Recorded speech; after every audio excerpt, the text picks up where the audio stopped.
We've got some breaking news now, and details are emerging about 3 British men who are being held in Taliban custody in Afghanistan. They include so-called danger tourist Miles Rutledge, who returned to the country after being evacuated by British armed forces less than 2 years ago. He's on the right there. The other 2 men are charity medic Kevin Cornwall, pictured here, and another unnamed UK national who manages a hotel in Kabul. They are believed to have been held by Taliban secret police since January. A Foreign Office spokesperson has said, "We are working hard to secure consular contact with British nationals detained in Afghanistan, and we are supporting families." Let's speak to Scott Richards from the Presidium Network, who's helping the family of Mr. Cornwall and the unnamed man. Scott, thank you so much for talking to us. What is your understanding of what happened to those 2 men? We have a very clear understanding of the course of events that day, having spoken with multiple witnesses to the events, including people in the room when the search has taken place. So what we believe on a credible basis is that the GDI, which is the Taliban intelligence, reacted to a tip regarding a weapon stored in the premises. That weapon was licensed, and we believe that during the course of the search that the license may have been separated from the weapon, and this circumstance is ultimately the extension of a misunderstanding. What conditions are they being kept in, and are they in good health? To our knowledge and awareness, we do believe they are in good health and being well treated. We have no reason to believe they've been subject to sort of any negative treatment such as torture, and we're told that they're as good as can be expected in such circumstances. And have authorities been able to make contact with either of the men? No, not to this point. There has been no meaningful contact. There's been no access by international monitoring agencies such as ICRC, which would normally be allowed to see people in prisoner or detainee conditions. And there's been no other form of access to the individuals to date. And what were they doing in Afghanistan?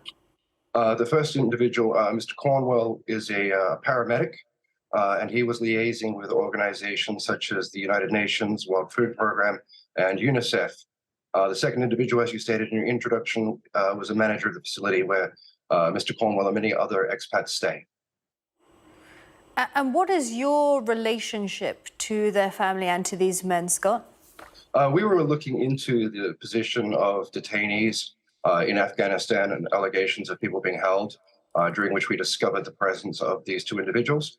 At that point, we then contacted the family to assist them in terms of speaking about the issues, but also with our long-standing relationships in Afghanistan, and myself having previously had familiarity with Taliban, that we could assist in the negotiations to secure their release. What's the general security situation like in Afghanistan and specifically in Kabul?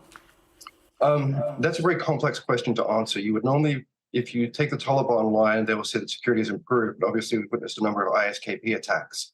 The more concerning part for foreigners working is that when we have a situation such as arbitrary detention and no right of legal access, no clarity of legal process, that certainly makes it much more complicated and risky for anyone looking to conduct humanitarian aid at this difficult time for the country.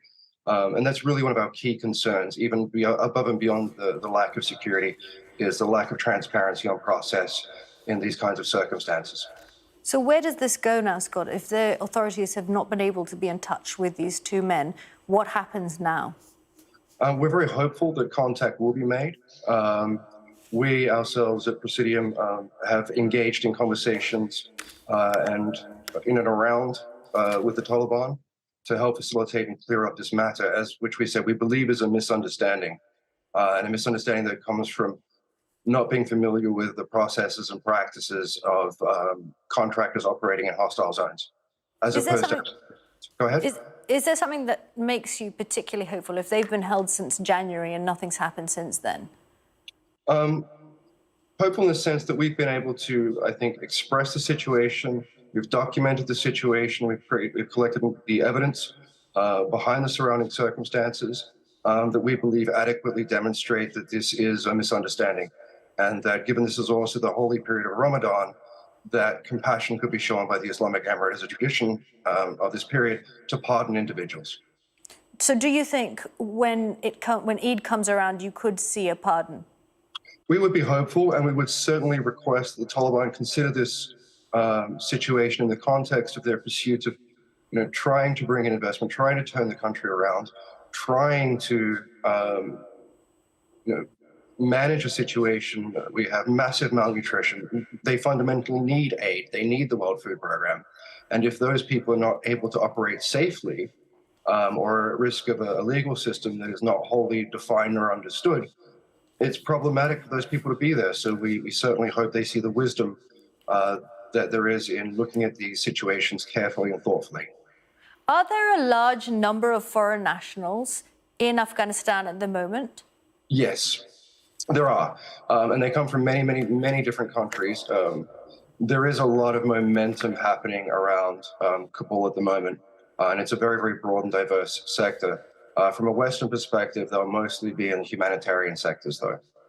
And one would assume that if you go as a humanitarian, you go in with an agency, you get the protection of that. Are there foreign nationals who go in without that protection? The way that the agencies work, and this is very important because there's limitations on what United Nations and other entities can do because there is no constitution in Afghanistan, which is a prerequisite for those entering. So therefore, they subcontract large bodies of the work to be done and performed by smaller humanitarian agencies. So they're contracted to the larger international aid organizations, which means they don't get the protections that one might assume if you work for, say, UNAMA, the United Nations mission in Afghanistan, or if you work for UN directly. How total is Taliban control of the country? That's a complicated question. The Taliban have concentrated their influence and power in the south, but the Taliban can't be understood as a single cohesive element. They're a composite of many tribes. So their focus has always been their traditional areas such as Kandahar and Helmand. As to the influence with any concentration of power, it will change in dimension as you get towards the north. And what's your message to people who want to go in there without the protection of an agency?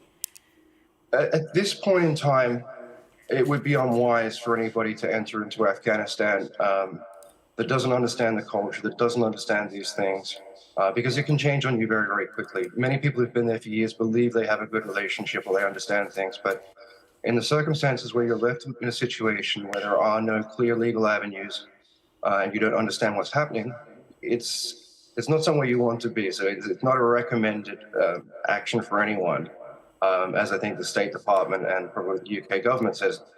But this is also reason why we would hope the Taliban increases transparency on their process with regard to rule of law. Okay, Scott, thank you so much for talking to us. Welcome.